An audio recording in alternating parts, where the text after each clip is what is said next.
Hari Hari. The verse of the day is text number 3 of the first chapter of the Bhagavad Gita.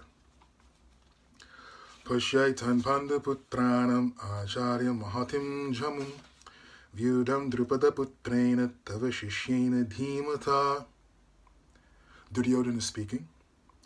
He says, "My dear teacher, please see how your intelligent disciple, Drishtadyumna, the son of Drupada, has expertly arranged the army of the sons of Pandu." This is a subtle or not so subtle rebuke by Duryodhana to his teacher, Dronacharya. He's telling Dronacharya, you've made this mistake. You've taught the military sciences to Drishtadyumna. Now he's on the other side, and he has expertly arranged the armies of the Pandavas in perfect battle formations. So to rectify this mistake, you should be unrelenting in your own battle plans. You should be unrelenting in your own execution of those plans and in your fighting against the Pandavas. This is the nature of Duryodhana. But what we can really take from this verse, a very powerful lesson of this verse, is Duryodhana addresses Dronacharya as Acharya, teacher. Later on in the Bhagavad Gita, in the second chapter, we see Arjuna addresses or refers to Dronacharya as Guru. So what's the difference between an Acharya and a Guru? Not many differences. But really the major difference between an Acharya and the Guru, and the reasons why Duryodhana addresses Drona as an Acharya, whereas Arjuna addresses the same person, Drona, as Guru. How is it that these two people address the same person differently? It's not that Dronacharya's role has changed. He's the teacher of both of them.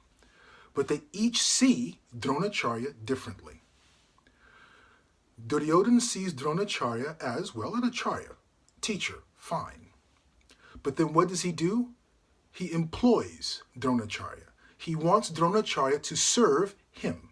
He wants Dronacharya to make him feel good. He wants Dronacharya to answer to his beck and call. This is Duryodhana.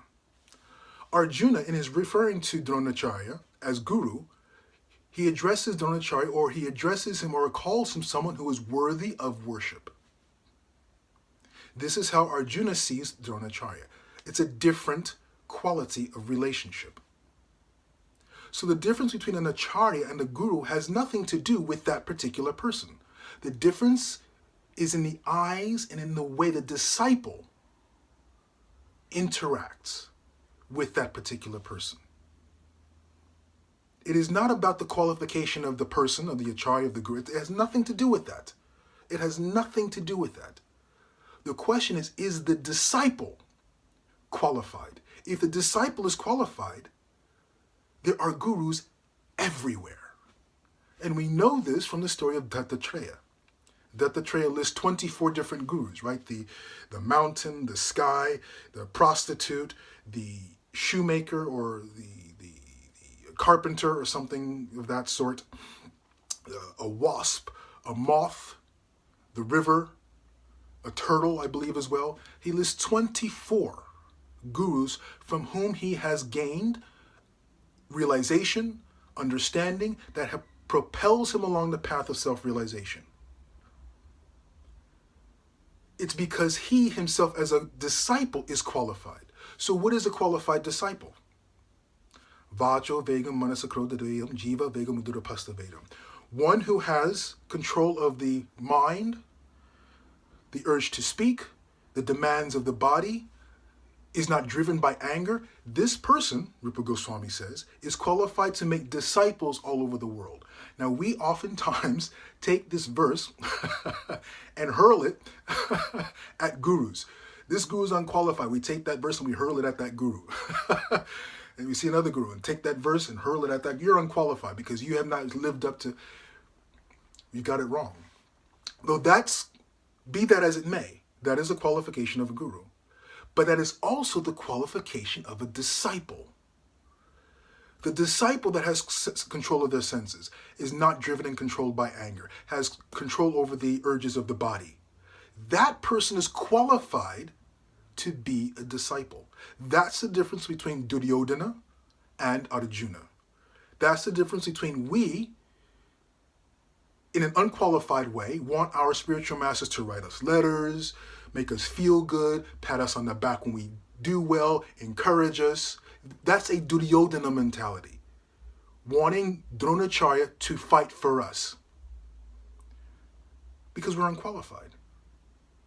As a qualified disciple, it doesn't matter whether or not our spiritual master writes us letters or not. Our spouse is our guru. Our children are our gurus. The mice we've been trying to get rid of out of our house is our guru. We go out on the street, the Uber driver is our guru.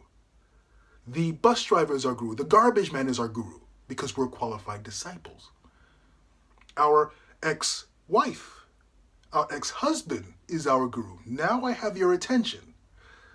The President of the United States is our guru. Because we are qualified disciples. The qualified disciple makes all the difference in the world. I'll end there. Hari Hari.